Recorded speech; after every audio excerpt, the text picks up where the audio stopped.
रतन सिंह नाम का एक सेठ अपनी पत्नी के साथ रहता था। उसका एक ही बेटा था जो व्यापार के काम से परदेश गया हुआ था।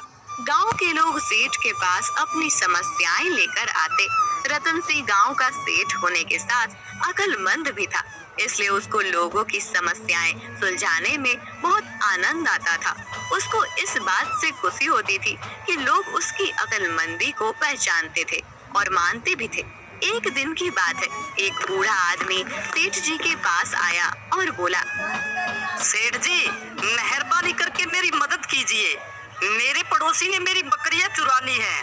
सेठ जी ने उसकी बातें ध्यान से सुनी, फिर पूछा, ठीक है, पर ये बताओ कि तुम्हारी परेशानी क्या है? सेठ जी, मेरी परेशानी यह है कि मेरे पड़ोसी ने मेरी बकरियां चुरा ली है। मैं एक गरीब आदमी हूँ और इतना गरीब हूँ कि मैं उसके बदले में और बकरियां नहीं खरीद सकता। सेठ जी ने पड़ोसी से पूछा, और तुमको इसके बारे में क्या कहना है? सेठ जी, मुझे नहीं मालूम कि यह आदमी क्या कह रहा है। मेरे पास बहुत सारी बकरियां हैं, पर उनमें से कोई भी बकरी इनकी नहीं है। इस बात का फैसला करना आसान नहीं था। सेठ जी को ऐसे मामले सुलझाने में बहुत अच्छा लगता था। उसने कहा, मैं तुम लोगों का एक इम्तिहान लेता हूँ। जो भी वह इम्तिहान पास कर लेगा वही बकरियों का मालिक होगा। मैं जानना चाहता हूँ कि इस दुनिया में सबसे ज्यादा तेज चीज क्या है।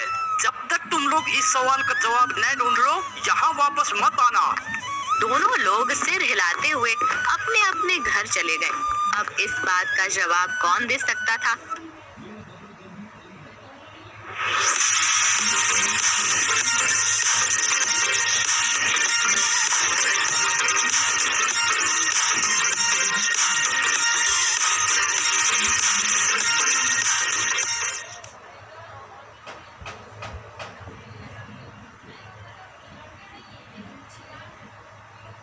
उस बूढ़े आदमी की एक बेटी थी, जिया। वह जितनी सुंदर थी उतनी ही अक्लमंद भी थी। बुढ़ा जब घर वापस आया तो सेठ जी का सवाल उसने अपनी बेटी से पूछा। तुरंत ही उसने अपने पिता के कान में कुछ फुसफुसाया जो उस सेठ को खुश कर सकता था। अगली सुबह ही वह बुढ़ा सेठ के घर की तरफ रवाना हुआ। सेठ ने जब बूढ़े को देखा तो वह आश्चर्य में पड़ गया और बोला, अरे, क्या तुमको मेरे सवाल का जवाब मिल गया? जी सेठ जी, यह कोई ज्यादा मुश्किल सवाल नहीं था। हाँ, तो फिर बताओ कि इस दुनिया में सबसे ज्यादा तेज चीज क्या है? सेठ जी, समय।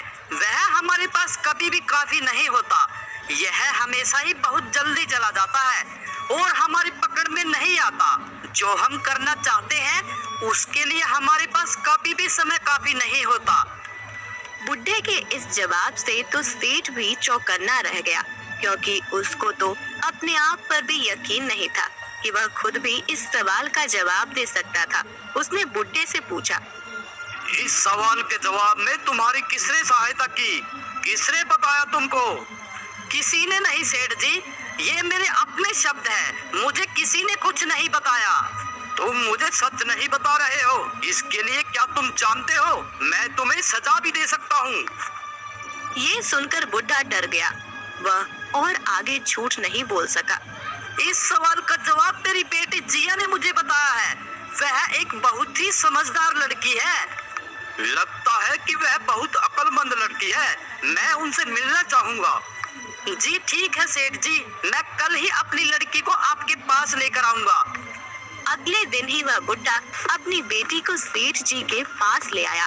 सेठ जी तो पहले ही उसकी अक्लमंदी का सिक्का मान गया था और उसको देखकर तो वह उसकी सुंदरता का भी सिक्का मान गया और बोला, तुम बहुत अक्लमंद हो और साथ में सुंदर भी। यह मेरे लिए बड़ी इज्जत की बात होगी अगर तुम मेरे बेटे के साथ शादी कर लो। जिया ने जवाब दिया, सेठ जी, यह बात बोलकर तो आपने मेरे घर की इज्जत ही बढ़ा दी। हालांकि सेठ जी इस बात से बहुत खुश था कि उसको इतनी सुंदर और अक्लमंद बहू मिल जाएगी, पर वह उससे डरा हुआ भी बहुत था, क्योंकि वह वाकई बहुत अक्लमंद थी। वह नहीं चाहता था कि वह उसके पास आने वाले मामलों में दखल दे। वह अपनी इज्जत को, जो उसको अपनी अक्लमंदी की वजह से मिली हुई थी, किसी से बांटना नहीं चाहता था, अपनी पत्नी से भी नहीं। सो सेठ जी ने उससे कहा, जो कुछ भी मेरे घर में है वह सब तुम्हारा है, और तुम्हारे लिए मेरे घर में बस एक ही नियम होगा कि तुम मेरे सामने आए हुए मामलों में कोई दखलंदाजी नहीं दोगी।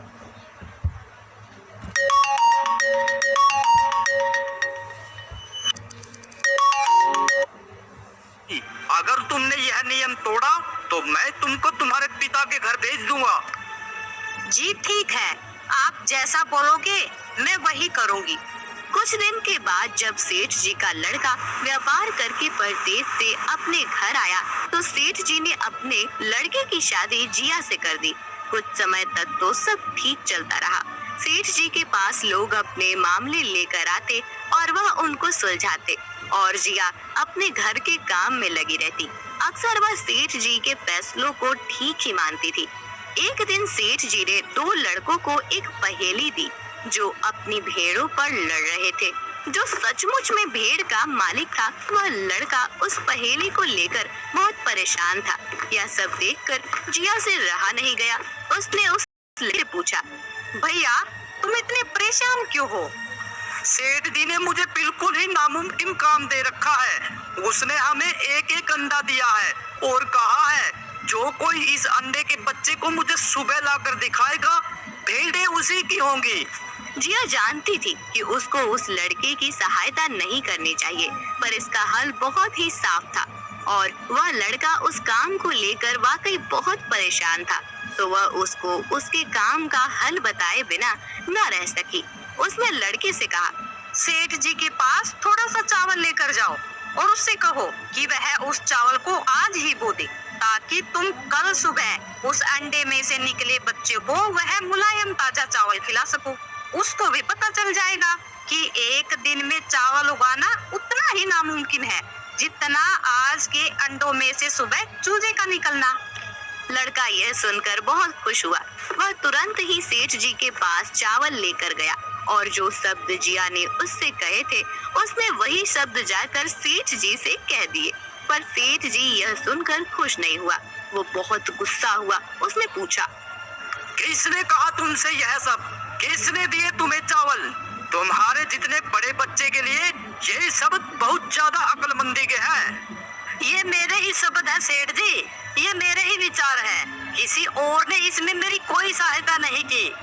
देख लो, अगर तुमने झूठ बोला तो मैं तुझको सजा दूंगा। इस पर वह लड़का चिल्ला पड़ा, सेठ जी वह आपके घर की बहू थी। उसने सोचा कि आप मेरी अक्लमंदी की कदर करोगे। इस पर सेठ जी जिया पर बहुत गुस्सा हुए क्योंकि उसने उसको एक ही तो नियम मानने को बताया था और वही उसने तोड़ दिया। शाम को जब सेठ जी घर आए तो उसने जिया को अपने सामने बुलाया और उसे बहुत डांटा। उसने कहा, बहू क्या तुमको मालूम नहीं है, मैंने तुमको केवल एक ही नियम मानने के लिए कहा था और वह भी तुमने नहीं माना। जाओ अब तुम अपने पिता के घर चली जाओ। सेठ जी की पत्नी बोली, जी इस तरह से बहू को घर से बाहर निकाल दोगे तो लोग हमारे बारे में क्या कहेंगे? इसकी पहली और आखिरी गलती समझकर इसे माफ कर दीजिए। आगे से ये ऐसी गलती कभी नहीं करेगी। मैं इसे समझा दूंगी। सेठ अपनी पत्नी की बात से सहमत हो गया। एक दिन जिया कुएं पर पानी भरने गई हुई थी।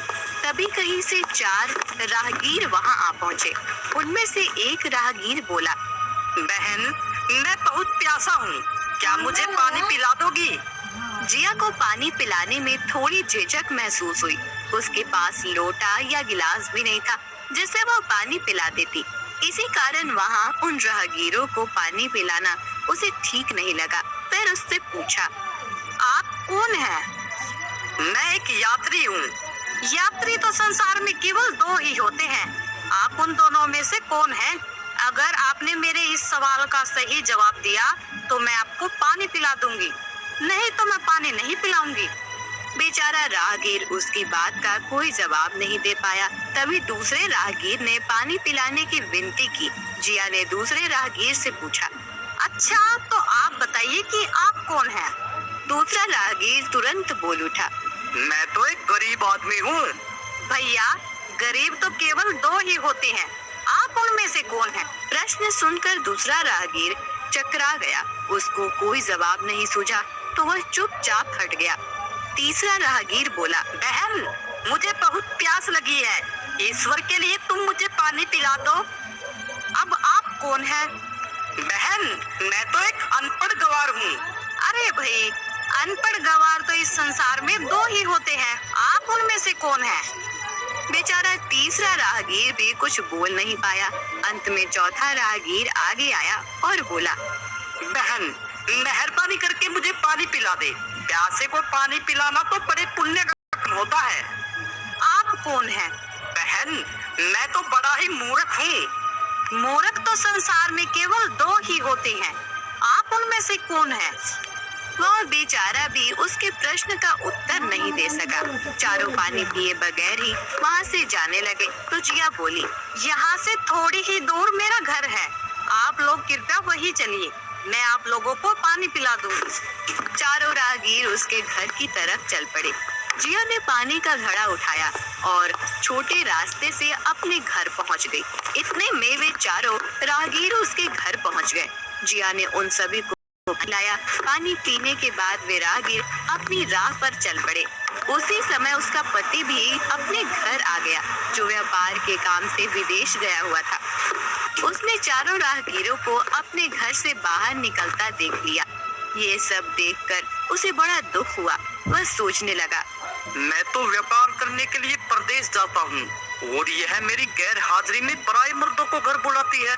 इसे तो मेरी लिहाज नहीं है। यह सब देखकर अगर मैं चुप रह गया तो आगे से इसकी हिम्मत और बढ़ जाएगी। मेरे पीछे से न जाने क्या क्या करती होगी। फिर एक बात और भी है, बीमारी कोई अपने आप ठीक नहीं होती, उसके लिए वैद्य के पास जाना पड़ता है। क्यों ना इसका फैसला पिताजी पर ही छोड़ दूं। यही सोचता हुआ वह सीधा सेठ जी के पास जा पहुंचा और उनसे सारी बातें बताई। सेठ जी ने उसकी सारी बातें सुनकर उसी वक्त गुस्से में बहू को बुलाने के लिए अपने एक आदमी से कहा, तुरंत बहू को सभा में उपस्थित किया जाए।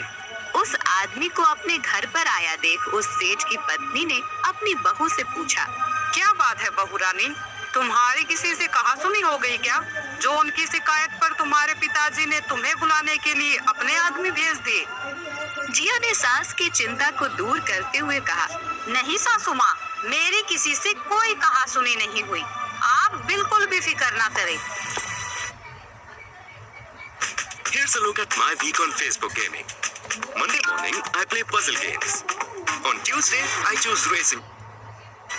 फिर वह उस आदमी के साथ सेठ जी के पास चली गई। सेठ ने बहू से पूछा, तुम दूसरे मर्दों को घर क्यों बुला लाई, जबकि तुम जानती थी कि तुम्हारा पति घर पर नहीं है? जी, मैंने तो केवल कर्तव्य का पालन किया। प्यासे को पानी पिलाना कोई अपराध नहीं, यह हर गृहिणी का कर्तव्य है। जब मैं कुएं पर पानी भरने गई थी तब तन पर मेरे कपड़े अजनबियों के सामने उपस्थित होने के नहीं थे। इसी कारण उन राहगीरी को कुएं पर पानी नहीं पिलाया। उन्हें बड़ी प्यास लगी थी और मैं उन्हें पानी पिलाना चाहती थी, इसलिए उनसे मैंने मुश्किल प्रश्न पूछे और जब वे उनका उत्तर नहीं दे पाए तो उन्हें घर बुला लाई। घर पहुंचकर ही उन्हें पानी पिलाना उचित था। सेठ जी को बहू की बात ठीक लगी। सेठ जी को उन प्रश्नों के बारे में जानने की बड़ी उत्सुकता हुई जो बहू ने चारों राहगीरों से पूछे थे। भला मैं भी तो सुनूं कि वे कौन से प्रश्न थे जिनका उत्तर वे लोग नहीं दे पाए। तो वे सभी प्रश्न दोहरा दिए। बहू के प्रश्न सुनकर सेठ जी और सभा में बैठे सभी लोग चकित रह गए। फिर सेठ जी ने उससे कहा, तुम खुद ही इन प्रश्नों पे उत्तर दो, हम अब तुमसे जानना चाहते हैं। जी, मेरे पहले प्रश्न का उत्तर है कि संसार में सिर्फ दो ही यात्री है, सूर्य और चंद्रमा। मेरे दूसरे प्रश्न का उत्तर है कि बहू और गाय इस पृथ्वी पर ऐसे दो प्राणी हैं जो गरीब हैं। अब मैं तीसरे प्रश्न का उत्तर सुनाना चाहती हूँ। हर इंसान के साथ हमेशा अनपढ़ गवारों की तरह जो हमेशा चलते रहते हैं वो भोजन और पानी है। चौथे आदमी ने कहा था कि वह मूर्ख है और जब मैंने उनसे पूछा कि मूर्ख तो दो ही होते हैं तुम उनमें से कौन से मूर्ख हो? तो वह उत्तर नहीं दे पाया। इतना कहकर वह चुप हो गई। सेठ जी ने बड़े आश्चर्य से पूछा, क्या तुम्हारी नजर में इस संसार में दो ही मूर्ख हैं? जी हाँ, इस घड़ी इस समय मेरी नजर में सिर्फ दो ही मूर्ख हैं। तुरंत बताओ कि वे दो मूर्ख कौन है? जी, मेरी जान बख्श दी जाए तो मैं इसका उत्तर दूं। सेठ जी को बड़ी उत्सुकता थी यह जानने की कि वे दो मूर्ख कौन हैं। तो उसने तुरंत बहू से कह दिया, तुम बेफिक्र होकर कहो, हम वचन देते हैं तुम्हें कोई सजा नहीं दी जाएगी। पहले मूर्ख तो मेरे पति जी हैं, जिन्होंने पूरी बात जाने बिना ही अपनी पत्नी की शिकायत अपने पिता से की। अगर इन्हें शक हुआ ही था तो यह पहले मुझसे पूछ तो लेते, मैं खुद ही इन्हें सारी बात बता देती। इस तरह घर परिवार की बेइज्जती तो नहीं होती। उसके पति को अपनी गलती का एहसास हुआ। सेठ जी ने तब पूछा, और दूसरा मूर्ख कौन है? दूसरा मूर्ख खुद इस गांव का सेठ है, जिन्होंने अपनी बहू की मान मर्यादा का जरा भी ख्याल नहीं दिया और बिना सोचे समझे बहू को भरी सभा में बुला लिया। बहू की बात सुनकर सेठ जी पहले तो क्रोध से आग बबूला हो गया, परंतु तभी सारी बातें उसकी समझ में आ गई। समझ में आने पर सेठ जी ने बहू से माफी मांगी। बहुत समय पहले की बात है, एक गांव में चरणदास